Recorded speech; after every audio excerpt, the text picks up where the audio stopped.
Concluyen hoy las conferencias de esta octava edición de la Semana del Aula Popular José Luis García Rúa, que ha contado con el apoyo de la Fundación Municipal de Cultura, Educación y Universidad Popular y con la colaboración de entidades como la Sociedad Cultural Gijonesa, Radio Crash, el equipo de Teatro La Máscara y el Ateneo Obrero de Gijón. No obstante, la semana de actividades como tal finalizará mañana, sábado, con la tradicional cena de confraternización en torno a la persona de Rúa. En esta ocasión, el tema que aglutinó todos los actos giró, como todos sabéis, en torno al consumo como fetiche. Y como pudimos comprobar todos estos días, fue abordado desde diferentes aspectos concretos y desde diferentes visiones teóricas y personales. Eso sí, siempre desde una perspectiva crítica, libre y progresista, como corresponde a la clara fuente de inspiración abierta de las jornadas. Aunque alguien pudiera pensar aquello de que sería deseable la supresión de toda autoridad, todas las personas que han pasado por esta tribuna están dotadas de la suficiente autoridad moral e intelectual para transmitirnos sus conocimientos. Aunque alguien pudiera pensar aquello de que lo ideal sería una sociedad sin gobierno, todos los que habéis asistido a los actos de esta semana habéis demostrado que somos capaces de establecer los cauces de participación y los contenidos adecuados para desarrollar la sociedad que nos rodea. No me quiero robar más tiempo. Quien es el verdadero protagonista, aunque a él no le guste demasiado este calificativo y este tipo de halagos del día de hoy. Se trata de José Luis García Rúa, de quien me gustaría dar algún dato biográfico, seguramente ya conocido por todos vosotros, antes de darle paso para que comience su conferencia. José Luis García Rúa nace en Gijón en 1923 y es catedrático de Filosofía de la Universidad de Granada. Ha sido secretario regional de Andalucía de la Confederación Nacional del Trabajo en dos ocasiones, secretario general de la citada Confederación Nacional del Trabajo, secretario general de la Asociación Internacional de Trabajadores AIT, al igual que director del periódico de la CNT, en dos ocasiones. Fue, como él se autodenomina, huésped de los campos de concentración en Francia y trabajó en la construcción en el sector del metal y en la mina asturiana. Sus estudios universitarios los realiza en Oviedo de Salamanca, universidad de la que es el primer doctor, después de ser rehabilitada bajo el magisterio de Antonio Tobar, de quien es agregado.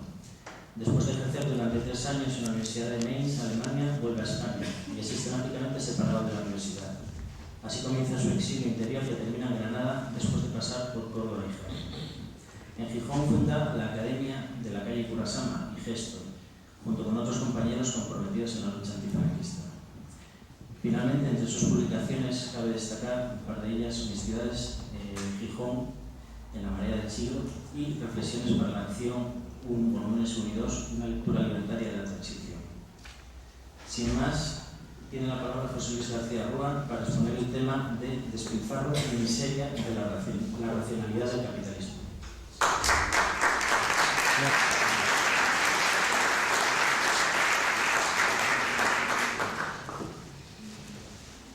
Gracias al presentador por sus amables palabras y vamos a empezar para tratar de aprovechar el tiempo lo más posible, dado la escasez de tiempo en la que nos encontramos. Pero antes de empezar, no puedo dejar de hacer alusión a una triste ausencia, que es la ausencia del compañero Guillermo, que ha sufrido un accidente.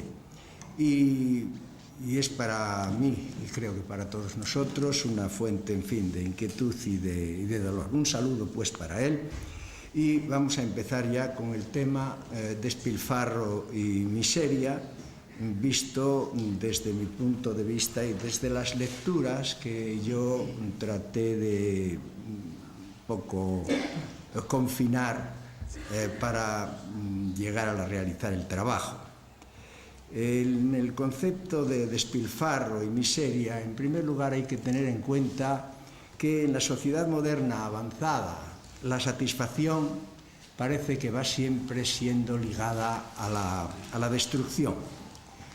Por lo tanto, los conceptos fundamentales que hay que indagar serían los conceptos de satisfacción y el concepto de destrucción. Para esto, un poco siguiendo el trabajo de Marcuse, Economía y Política, recogido en la revista Archipiélago, no recuerdo el número ahora, hay que hacer una referencia a, digamos, a la doctrina freudiana de que la persona humana está, digamos, urgida y activada por dos fuerzas que a la vez son contrarias y complementarias. Por un lado, la fuerza del eros y por otra parte la fuerza del tánatos, la fuerza del amor y la fuerza de la muerte. Freud se atiene al hecho del carácter primordial y principal del instinto tanático, del instinto de muerte.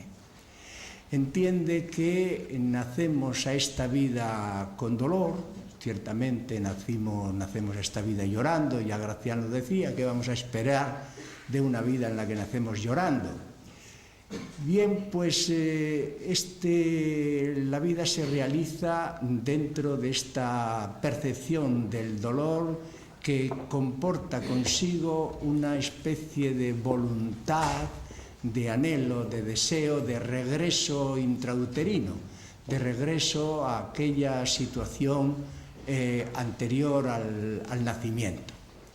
Aquella situación en la que el feto, aún no nacido, se encuentra dentro del líquido intrauterino caliente, se encuentra un poco protegido, etc. De manera que la salida al mundo es siempre una salida a un medio adverso, a un medio, digamos, ingrato, a un medio enemigo. De manera que esto es lo que para Freud hace que exista ese instinto tanático de regreso a la situación intrauterina, que se concreta, de hecho, en un instinto de destrucción que es un instinto de muerte. Bien, Marcuse, poco tratando de recoger la opinión freudiana, pero a la vez oponiéndose a ella, entiende que ciertamente pueden ser dos fuerzas impulsivas naturales en el hombre, pero que él entiende que la primordial, la principal, es, digamos, el instinto erótico, el instinto del amor, el instinto de la vida, y por lo tanto que más que una línea de regreso, la vida humana se concreta fundamentalmente, a pesar de las traiciones, se concreta fundamentalmente en un camino rectilíneo o curvilíneo, pero siempre progresivo, aunque con altibajos. De todas maneras, dentro de su creencia, él estima que, sin embargo, es innegable que en el hombre existe un instinto de destrucción y además entiende que el despilfarro destructivo de la sociedad moderna tiene que ver con ese instinto de destrucción.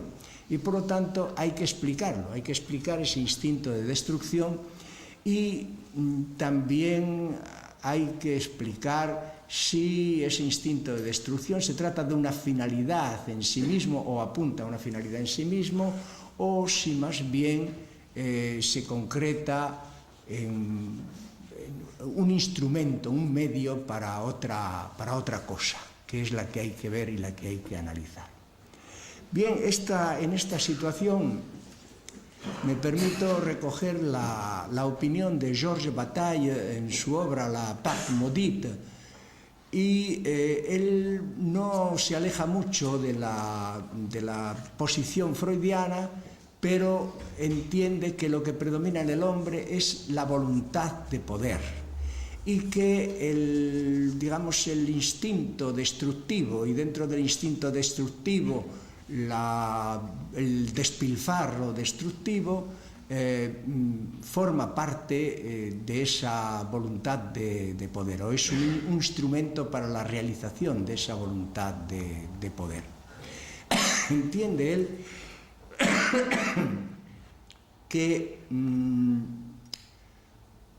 esta voluntad de poder a veces se manifiesta en forma primitiva y de forma muy radical en la práctica del potlatch, que es una práctica que realizan los indios del noroeste americano y algunos nativos de la Melanesia, y que consiste en utilizar el regalo como forma de destrucción, dado que el regalo comporta siempre una cierta obligación moral de correspondencia.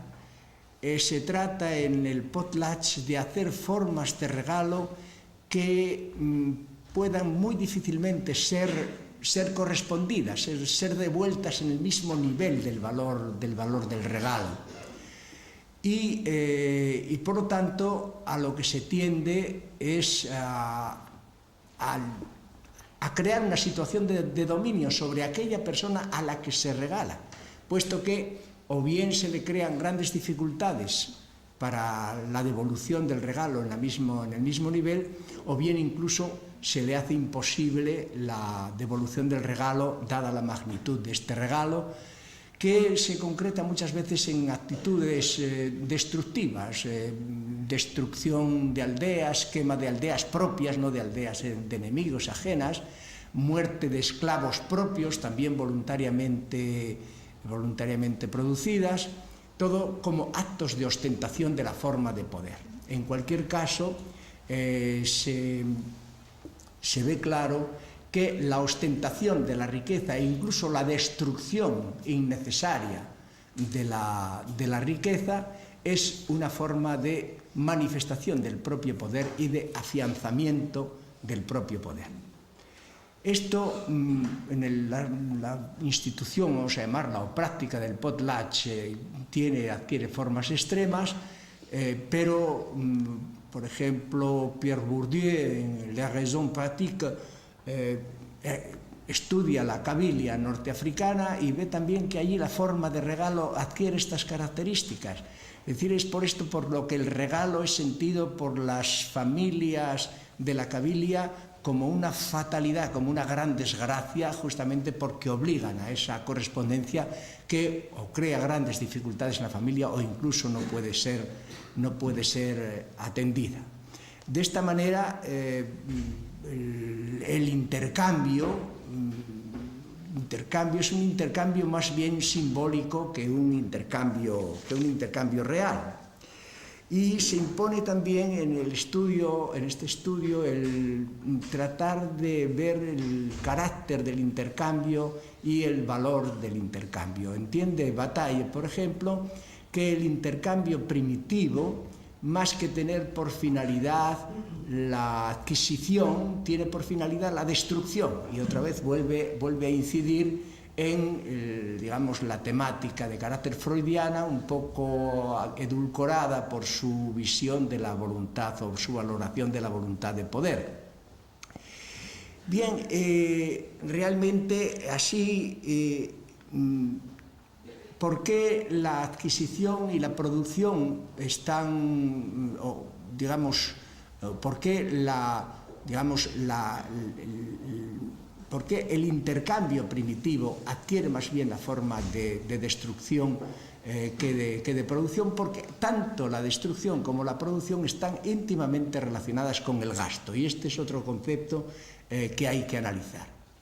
Bien, la fortuna, la posesión de bienes, en cuanto causa y reflejo del gasto social, viene también obligada a un gasto social de carácter improductivo, que es esa manera de exponer el propio poder económico y hacer alarde de este poder económico para conseguir afianzar o extender el propio poder político.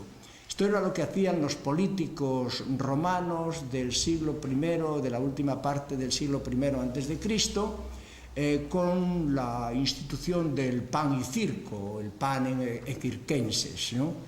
Se trata entonces de a ver quién puede hacer los juegos más lujosos, las ostentaciones de circo más caras, etcétera, para ganar ante el pueblo pues un prestigio. Un prestigio porque a la vez que se hace alarde de este poder En la medida en que se hace alarde del poder, se está contribuyendo a crear conciencia de la debilidad de aquel ante quien se hace ostentación de este poder. Y aquel que tiene o que adquiere conciencia de su propia debilidad, también de forma natural y por un puro instinto de conservación, busca allegarse a aquellos que tienen poder porque espera de ellos justamente la salvación para su propia debilidad. Esta forma de gasto que se constituye, digamos, en forma de gasto tradicional, cuando en el siglo XIII aparece la burguesía, dentro del espíritu burgués se modifica de alguna manera porque dentro del espíritu burgués no se considera el gasto para otros, sino que se considera únicamente el gasto para sí mismo. Se trata también de valorar las cuestiones de lo que podríamos llamar el aseguramiento de la propia pervivencia, de la propia supervivencia, o bien de la eliminación del dolor, si son pasos positivos para sí mismo o si son simplemente pasos para acceder a la función insubordinada del gasto. Es decir, que de lo que se trata es de llegar al gasto libre y de esta manera entonces lo que podríamos llamar el interés por el crecimiento de la riqueza y del poder y de los bienes viene siempre neutralizada o acaba siempre neutralizada por un instinto y un deseo contrario, que es el instinto de lujo o el deseo del lujo. Bien, por otro lado, hace falta también distinguir entre el intercambio simbólico, que es el que se concreta en el regalo, y el intercambio productivo, que es aquel que se desarrolla en el campo, digamos, de la producción y del comercio, y del mercantilismo. Se llega a la conclusión de que en el regalo, el regalo mismo pierde su condición de objeto, y pierde su condición de objeto porque pasa simplemente a ser símbolo de una relación dual entre el que regala y aquel a quien se le regala algo. No tiene, por lo tanto, una objetividad que sea operativa fuera de esa relación dual. En cambio, en el intercambio productivo de carácter productivo mercantil, el objeto se autonomiza, se reifica y se convierte en signo de una relación, de unas relaciones sociales de producción. Estas relaciones sociales de producción son en sí mismas opacas, pero a partir de ellas se va creando el código que rige la lógica social de todos los cambios. Y cabe también aquí mismo preguntarse, dada esta ambigüedad, digamos, del concepto de consumo, cabe preguntarse si este intercambio productivo se realiza por asegurar la supervivencia o se realiza por satisfacer las necesidades. Y aquí es donde interviene también una cuestión que hay que analizar. Para esto podemos utilizar, por ejemplo, la obra de Jean Baudrillard, la génesis ideológica de las necesidades. No solamente lo trata él, lo tratan muchos más. El tema podríamos retrotraerlo incluso hasta el siglo III a.C. Epicuro, por ejemplo, frente a las monarquías helenísticas y encerrado en su quepos, en su jardín, junto con sus discípulos, llega al análisis de los deseos que comportan las necesidades para llegar a la conclusión de que hay unos deseos que son naturales y necesarios, otros que son naturales pero no necesarios y otros que no son ni naturales ni necesarios. evidentemente hay esta ambigüedad en el concepto de necesidad. De tal manera que el propio Baudrillard entiende que no se puede hablar propiamente en un sentido objetivo de necesidad, sino que hay que tratar a la necesidad dentro de una concepción ideológica, es decir, plantear el concepto ideológico de necesidad. La mayor abundancia, esto es una cosa que podemos ver prácticamente todos en nuestra vida privada y en el entorno que nos guía, la mayor abundancia puede coexistir, coexiste de hecho con la mayor miseria. Y de esta manera, dentro de la supervivencia, digamos, podemos llegar, sin salirnos de ella, a un límite que esté muy por debajo del mínimo vital. Esto lo podemos probar a diario en el entorno que nos rodea o en las culturas y naciones que nos son más o menos vecinas, y se llega a este nivel que no alcanza el mínimo vital simplemente si así lo exige la producción de excedente. Y en el campo contrario, el consumo obligado puede crecer muy por encima también de lo estrictamente necesario si la plusvalía lo exige, siempre en relación con la plusvalía. Las necesidades, entonces, son así definidas por la lógica interna del sistema, más que como una fuerza de consumo, como una fuerza de producción. Una fuerza de producción que es justamente aquella que exige el funcionamiento del sistema. O sea que necesidades solamente existen porque el sistema exige y necesita esas propias necesidades. Bien, aquí es importante también tener en cuenta que el propio concepto de producción en el mundo moderno, y a medida que el capitalismo moderno se va desarrollando, va siendo sustituido por el concepto de productividad. Productividad, hacer lo más en el menor tiempo, y de la misma manera la noción de consumo va siendo sustituida por la noción de consumatividad. Bien, Agustín García Calvo, en su obra el informe sobre el despilfarro del que acabamos de hablar, dice una frase muy certera, dice: consumir consumo no es ya ninguna lindeza, ninguna sutileza retórica, es ya una realidad. De manera que esto se quiere, de parte de los productores, y un poco para embellecer la cuestión, se quiere un poco revestir con el prestigio digamos, el prestigio hedonista de la necesidad goce este consumo, pero esto es simplemente una máscara de las propias necesidades de producción.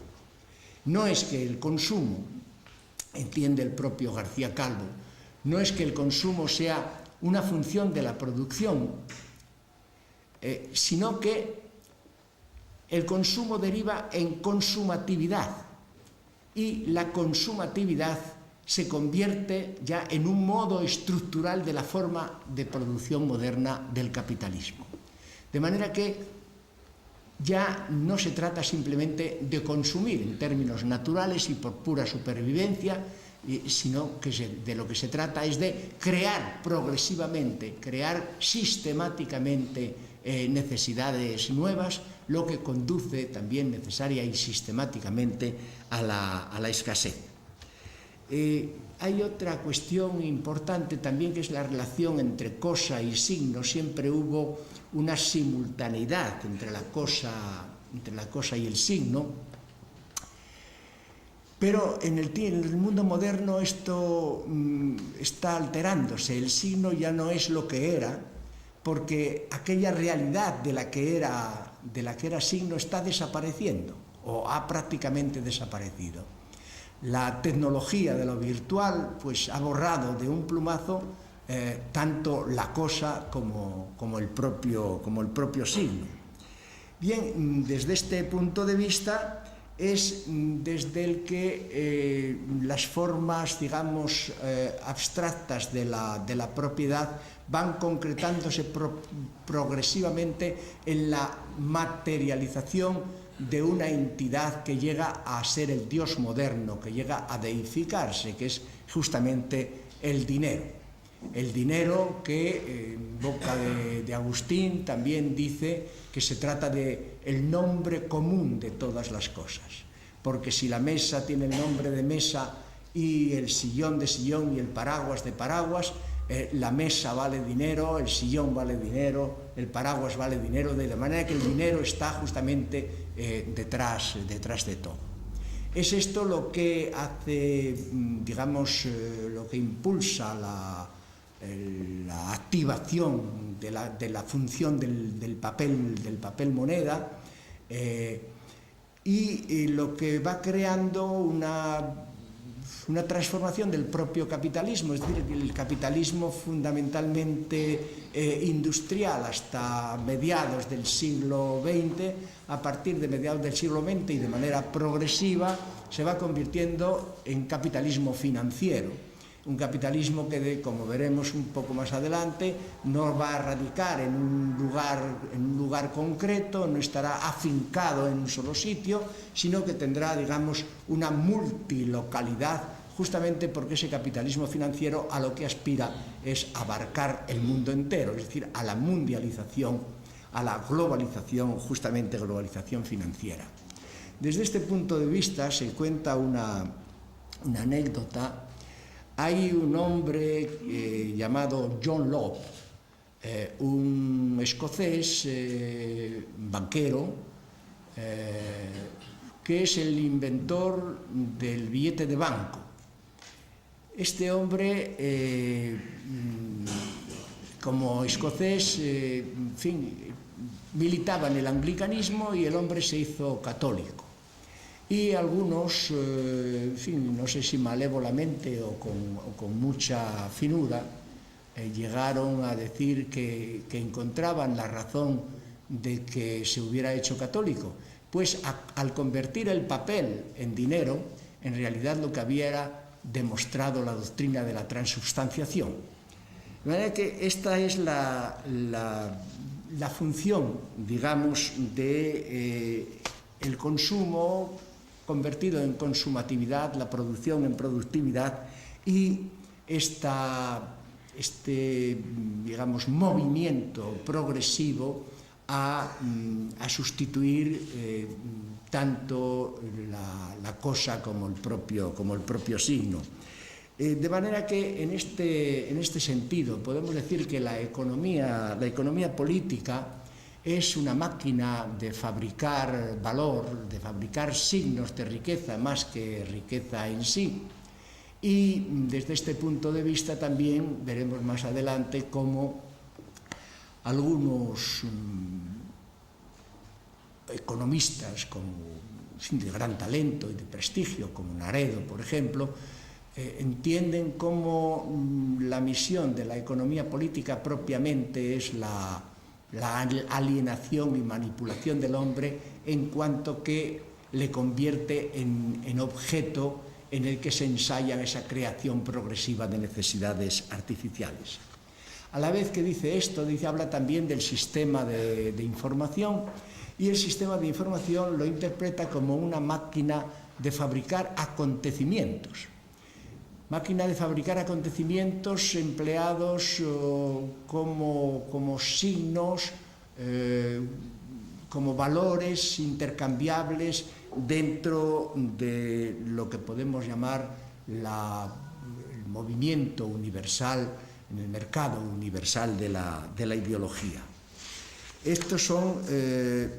Hay una cuestión ahora que podíamos plantearnos, que era la cuestión de dónde viene todo esto, por qué el mundo actual se va moviendo justamente dentro de estos términos y dentro de estas pautas.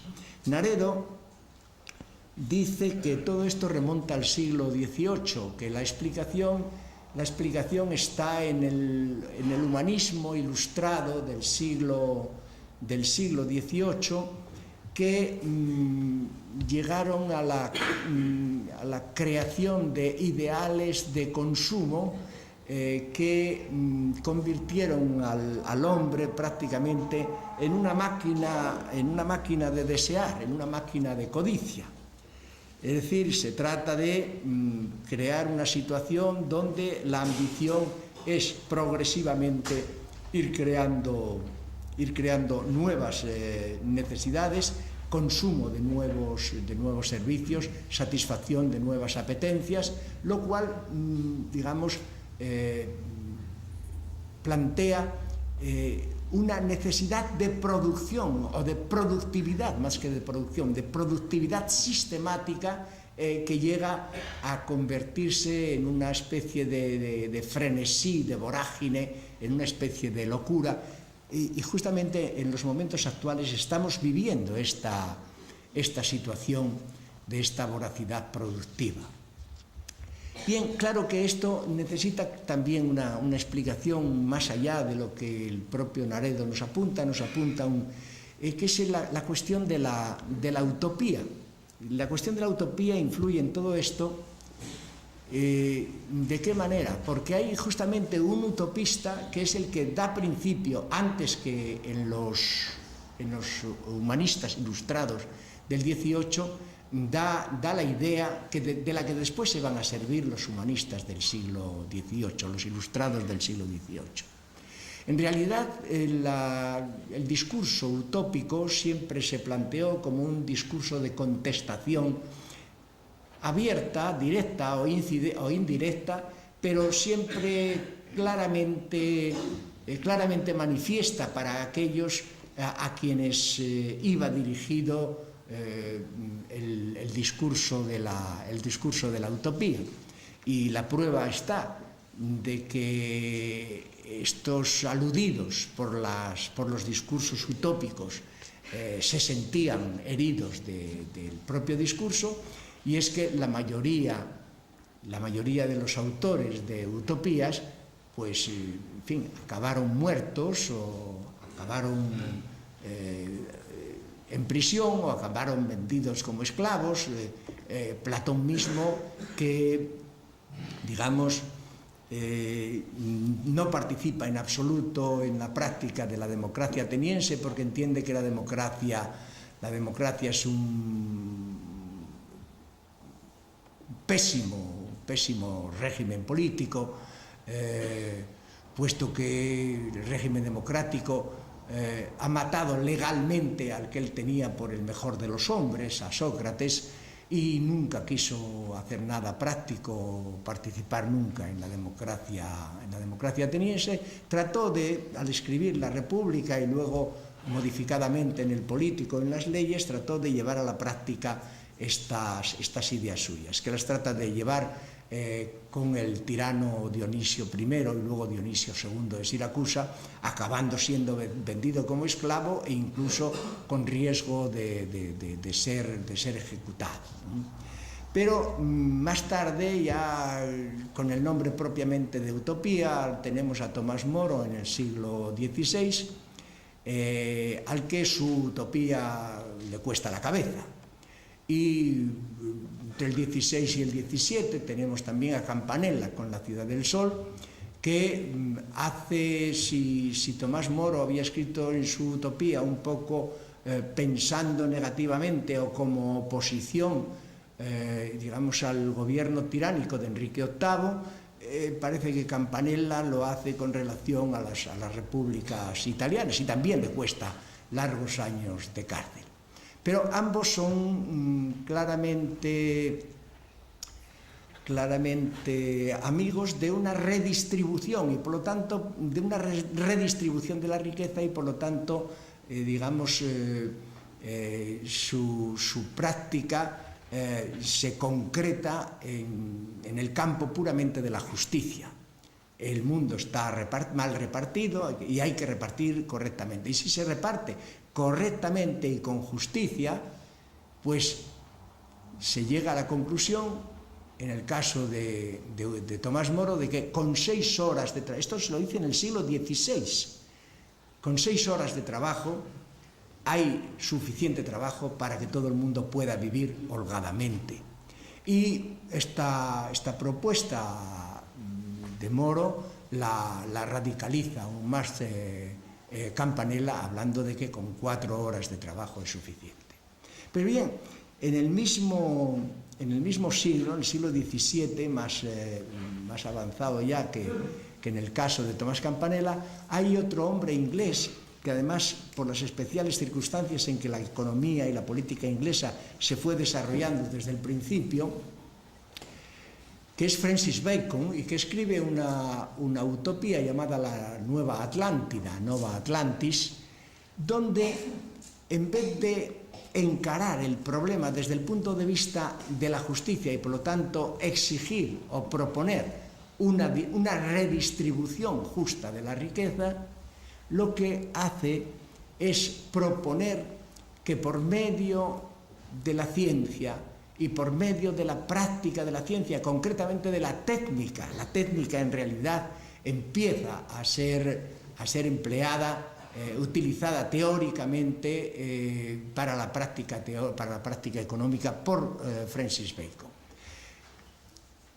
Agrandar los bienes, agrandar las riquezas, hacer la tarta más grande para que haciendo la tarta más grande se pueda repartir más cantidad a aquellos que participan de la tarta. Por lo tanto, no se trata de decirles a los ricos dejar de ser tan ricos y repartir lo que tenéis, no, quedaros con los que tenéis, pero vamos a producir de esta manera para, creando más riqueza, poder dar también a aquellos que están en estado de necesidad.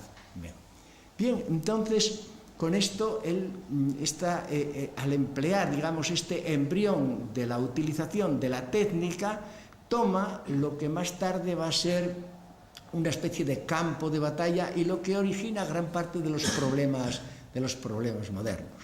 Es decir, que el concepto de lo que podríamos hoy llamar desarrollismo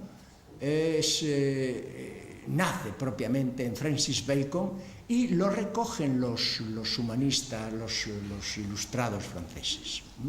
Se sabe que la Francia del XVIII culturalmente depende o es altamente deudora de Inglaterra, pues hombres y obras como las de Hobbes o la de Newton, la de Locke, la de Hume, en fin, estas figuras pesan sobre la cultura francesa del XVIII de una manera definitiva. Y por lo tanto no es extraño que ilustrados como d'Alembert o como Diderot fijaran su atención precisamente en Bacon y precisamente su Atlántida. Es decir, que en el prólogo de la enciclopedia que escribe d'Alembert hay una exaltación de Francis Bacon y de ese método, digamos, técnico o embrión tecnológico aplicado a la producción. Bien, esto, por un lado, Naredo ve bien a dónde conduce en la actualidad esta visión desarrollista, esta voluntad de producción continua, que tiene, por un lado, el defecto de llegar, en la situación actual lo estamos viendo claramente, a esta especie de locura frenética de la producción y del consumo. Y por otro lado también, y esto es quizá más importante, esto se desarrolla con base en una determinada visión de la naturaleza. La naturaleza es nuestra enemiga, ¿entienden? Tenemos que dominarla. La naturaleza que nos fuerza con escarchas, con fríos, con tormentas, con sequías, etc. Tenemos que dominarla, tenemos que someterla justamente con la invención técnica, con la invención humana, con la aplicación humana. Aquí entonces se desarrolla ya una desviación en el propio concepto de naturaleza que afecta justamente al sentido de la producción. De manera que esto que los digamos, ilustrados del XVIII asientan, meten, digamos, en el sentido que más tarde van a recoger los fisiócratas y van a desarrollar hacia adelante. Esto es continuado más tarde por las ideologías, por determinadas ideologías del siglo XIX, parcialmente por el saint-simonismo, parcialmente porque Saint-Simon también tenía otro tipo de ideas. Pero apoyándose en Saint-Simon y apoyándose en los ilustrados, el marxismo también hace gala de esta visión de la situación. La naturaleza es el enemigo, a la naturaleza, digamos, todos los bienes hay que extraerlos de la propia naturaleza, a la naturaleza hay que contemplarla siempre como, digamos, la parte contraria con la que tenemos que contender o de la que tenemos que extraer algo. Y un hombre,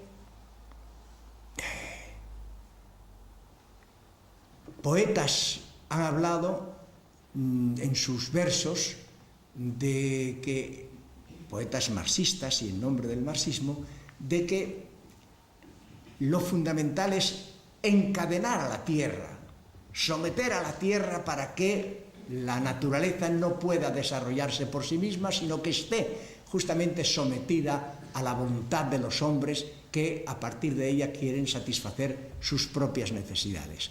Este sentido enemigo de la naturaleza, esta contemplación de la naturaleza como enemigo, es lo que justamente lleva a ese desarrollismo que concluye en la contaminación ambiental moderna. Esta es la... Y de manera que hay esta adopción por parte de los ilustrados de este embrión que nace en Francis Bacon, traducido a la posteridad, es lo que produce en el campo económico, produce digamos, el capitalismo de consumo, la sociedad de consumo y la sociedad del espectáculo y todas las características modernas de los modos de producción capitalista, y por otro lado produce también el gran problema de la infección del ambiente y la puesta en peligro de la propia existencia de la tierra. De manera que es necesario retrotraer esto para una consideración objetiva de dónde vienen los problemas, por qué se producen y cómo pueden obviarse y qué hay que sortear para no caer en los mismos errores del pasado. Bien, aquí hace falta entonces ahora entretenernos con el concepto de riqueza y ver cómo este concepto de riqueza viene definida por la necesidad, por los conceptos de necesidad y de utilidad, y también acompañada de los conceptos de trabajo y de escasez. Y que hay dos formas de acrecentarla. Una, la creación de nuevas necesidades por medio de la ampliación del campo de lo útil, y por otro lado también hay la posibilidad de trasladar al campo de la riqueza objetos útiles que anteriormente eran gratuitos y abundantes por el procedimiento de hacerlos escasos y trabajosos. De manera que de lo que se trata en ciertos aspectos de la obtención de la riqueza, en términos generales, es de la conversión de lo útil en riqueza por el procedimiento de hacerlo escaso. De lo que se derivaría que el propio concepto de economía política tendría como más que como misión, como resultado de su acción, la creación de escasez, porque siendo su finalidad la creación de riqueza, la riqueza justamente se define por la escasez. De manera que en este terreno es donde el hombre pues no puede dejar de ser objeto de manipulación y objeto de alienación de estas determinadas propuestas. Bien, ahora interesa también ver cuál es la situación actual, la situación del capitalismo actual. En el siglo pasado hemos visto a un capitalismo, digamos, de carácter industrial desarrollarse en forma máxima, un poco atemperado por las circunstancias políticas, las guerras del siglo XX que influyen en esto, pero a partir de 1945, con el desarrollo del neocapitalismo, se propende a marchas forzadas a una multiplicación de los modos de producción que van a concretarse en una sobreautomatización.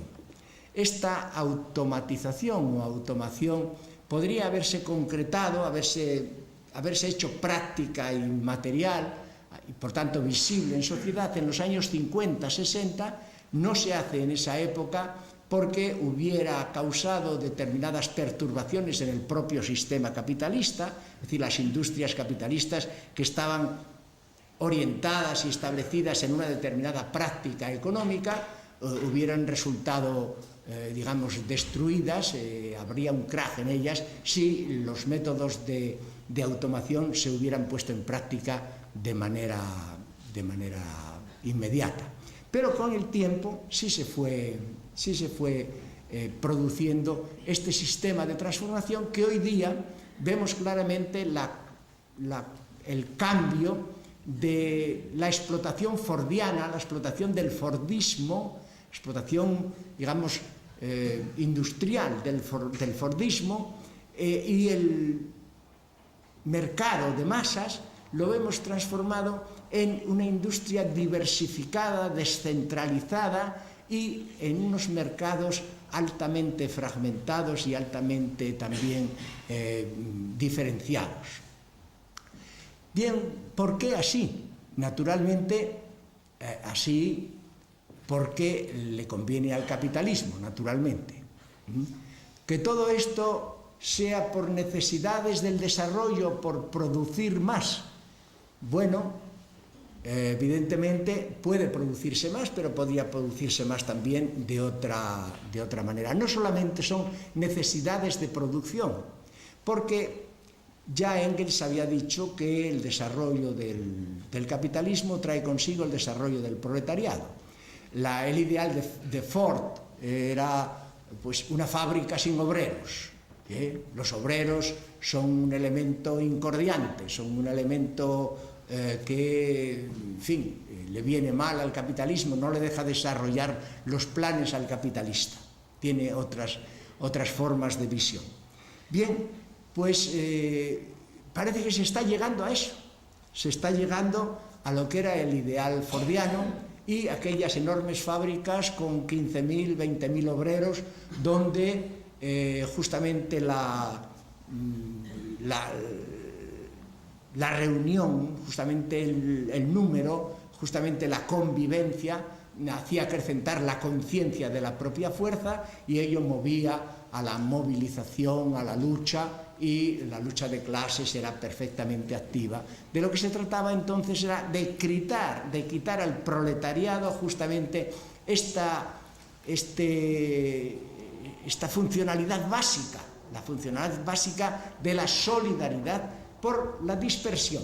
Es justamente un poco también lo que hace la justicia con determinados presos, por ejemplo, dispersarlos para evitar que se formen determinadas actitudes carcelarias, etcétera, etcétera. Y pues bien, esa dispersión que algunos hacen para las cárceles con determinados individuos, se las está haciendo el capitalismo con relación a la masa obrera. Se trata de dispersar. De manera que hoy día pues el paro obrero ha disminuido ya, digamos, mundialmente en un 11%. Las fábricas, por ejemplo, actuales, si hay 164 millones de empleos, en el año 2040 estos 164 millones de empleos van a ser unos pocos millones de empleos. Es decir, que está prácticamente llegando a la disolución del concepto del concepto de obrero. Pero no solamente es esto, sino que junto a esto está pues la creación de pequeñas empresas donde la gran empresa pierde la responsabilidad social de las prestaciones, etcétera, etcétera, porque carga sobre las empresas de trabajo temporal, sobre las empresas subsidiarias, sobre las contratas y subcontratas, de manera que él queda prácticamente ausente de los efectos de la lucha obrera que pudiera tener. Todo esto no es casual ni es inocente, todo esto es perfectamente medido, calculado en laboratorios y puesto en práctica de esta manera. Esta es una de las formas de dispersión. Sí, el siglo pasado se caracterizó, sobre todo hasta los años 80, se caracterizó por una efervescencia grande del movimiento obrero, que dio resultados revolucionarios concretos en ocasiones, etcétera. A partir de los años 90 se multiplica, y esto explica la instalación, digamos, del neoliberalismo. No solamente son necesidades de producción, son también necesidades de eliminar lo que pudiera ser el contendiente clasista fundamental, que sería la clase obrera frente a la clase capitalista. De manera que las ETTs, por un lado, los efectos en este caso pues son, en las clases medias, por ejemplo, una desarticulación grande, una falta incluso de uniformidad en las propias clases, la creación de grupos particularistas, la creación de grupos separados que llegan a constituir, movimientos de carácter tribal, las nuevas tribus. Es lo que Umberto Eco llama la creación de una nueva Edad Media por la reproducción de estos efectos tribales, de manera que todo eso es una realidad, está ahí, y desde el punto de vista de la clase obrera lo que se ve es una pérdida de conciencia, una dispersión, un acabamiento provisional de la lucha de clases, es decir, mientras dure esta situación y hasta que la clase obrera se haga consciente de cuál es la esencia de la estrategia capitalista que ha llevado a esta situación, para que busque otras maneras de reunirse y una forma, digamos, de reconformación del espíritu de solidaridad y de la conciencia de clase. Pero entre tanto esto se produce, pues hay una pérdida prácticamente. Hay, por un lado, el integracionismo del lado político, hacer que los partidos políticos que un día fueron de izquierda puedan tener una subvención y puedan vivir a costa del Estado, y de la misma manera integrar a los sindicatos como una pieza más del sistema productivo, también por el proceso de integración, justamente porque en un momento en que falta esa conciencia obrera, hay una dispersión, esa dispersión produce una falta de sindicalización, esa falta de sindicalización no aporta los dineros necesarios para el mantenimiento de los sindicatos tienen que depender de una forma o de otra de los dineros del Estado, y esta integración trae consigo también que se constituya, digamos, que el sindicalismo de confrontación pase a ser un sindicalismo de negociación, pero siempre en los términos en los que el capitalismo, las necesidades y los intereses del propio capitalismo establece. De manera que esta es un poco la situación, y dentro de esta situación hay la creación, sobre todo, de una transformación social, crear la sociedad del riesgo. Es decir, que si siempre se luchó, desde que nace la conciencia obrera, siempre se luchó por buscar la seguridad en el trabajo, por buscar la seguridad social, por buscar la seguridad de la familia, la seguridad, digamos, de la localidad, de la habitación, de la casa, etcétera, etcétera. Hoy día, han constituido la cosa de tal manera que uno, tiene un trabajo, digamos, en Madrid, y pasado mañana lo tiene en Sahún de Campos y el otro día lo tiene en Lugo, y no sabe dónde va a estar y tiene que adaptarse a eso y tiene que aceptarlo y tiene que pasar por el filtro de las ETTs donde en fin, se le tantea un poco su capacidad política o de lucha social, etcétera, para meterlo o sacarlo de una lista negra determinada y ofrecerlo en unas condiciones o en otras a las grandes empresas. La situación, entonces, para la clase obrera no puede ser peor. Hay una cuestión también que poner de relieve, que es la entidad que ha cobrado y sigue cobrando el capitalismo financiero. Carville, que era James Carville, un ayudante, un auxiliar de Clinton, en la gestión de Clinton, este hombre dijo alguna vez que si hubiera otra vida, no una vida aparte de esta, sino otra vida material, una reviviscencia en otras formas de vida, él no querría reencarnarse. Asegura que él tiene apetencia de poder, pero que con esa apetencia de poder no querría reencarnarse ni en papa ni en presidente de los Estados Unidos, que en lo que quería reencarnarse él era en el mercado de bonos, porque afirmaba con toda rotundidad que era el mercado de bonos, que es el mercado de bonos el que gobierna el mundo realmente. Bien, pues en realidad esto es así. En el año 1999 el mercado de bonos controló y hizo circular, manejó 34 billones con B de dólares.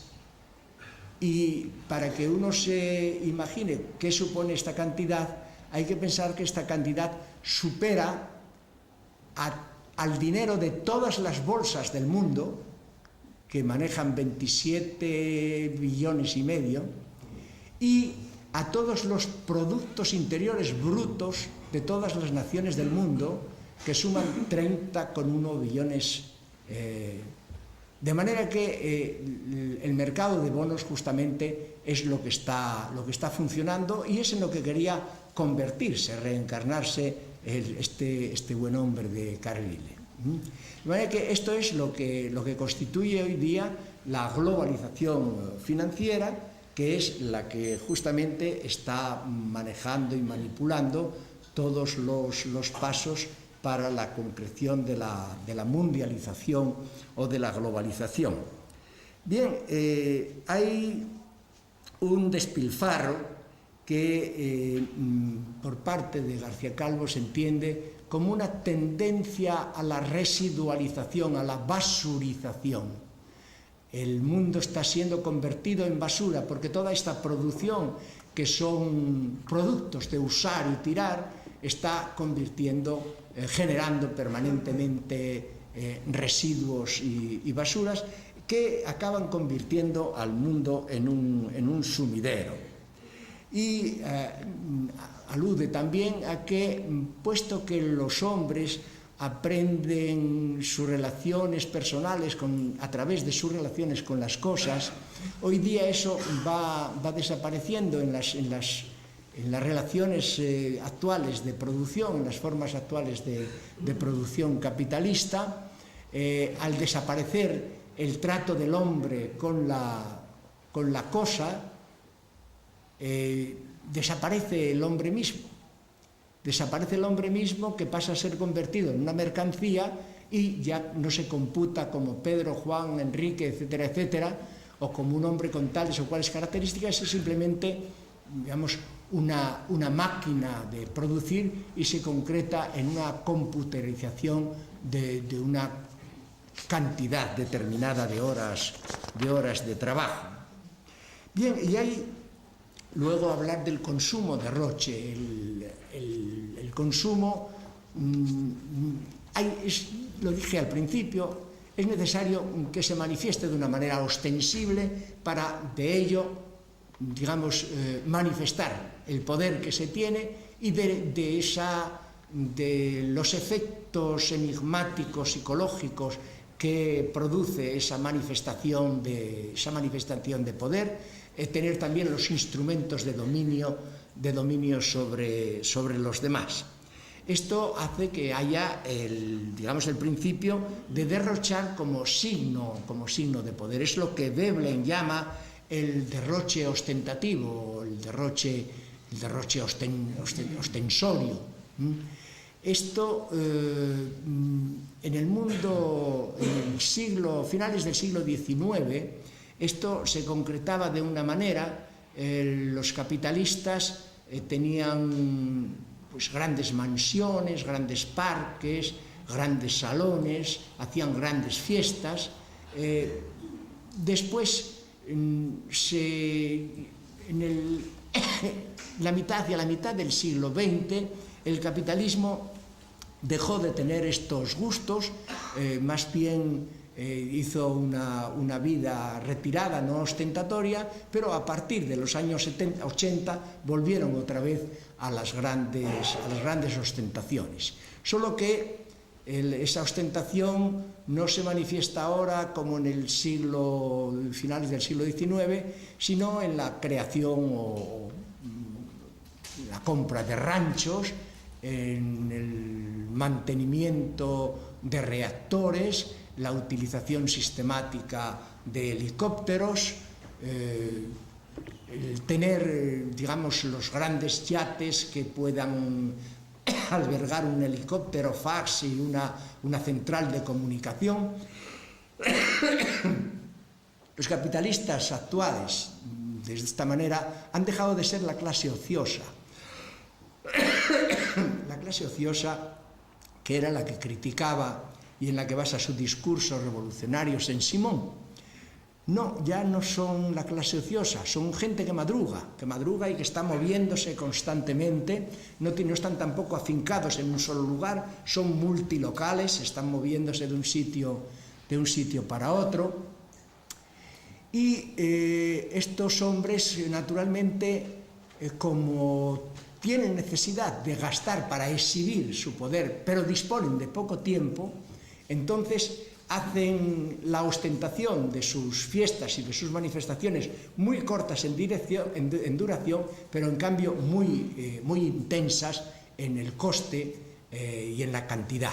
De manera que, siguiendo el principio de que la extensión y la intensidad están siempre en razón inversa, a medida que decrece la posibilidad de tiempo, crece la intensidad y la cantidad de gasto en la práctica de ese gasto ostentativo, de ese gasto ostensorio del que estamos hablando.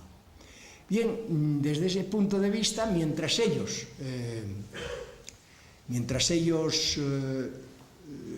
madrugan cada vez más, los pobres madrugan cada vez menos, están durmiendo hasta la tarde porque naturalmente están en el paro y no saben qué hacer más que dormir. De manera que esto es otra de las perturbaciones y de los cambios que plantea la sociedad moderna. De esta nueva situación, el ejemplo más claro y más tajante es el del Manhattan neoyorquino. El Manhattan neoyorquino presenta, por un lado, las calles 70-80, son calles atravesadas del frenesí, de la producción, de la fastuosidad, del lujo, etc.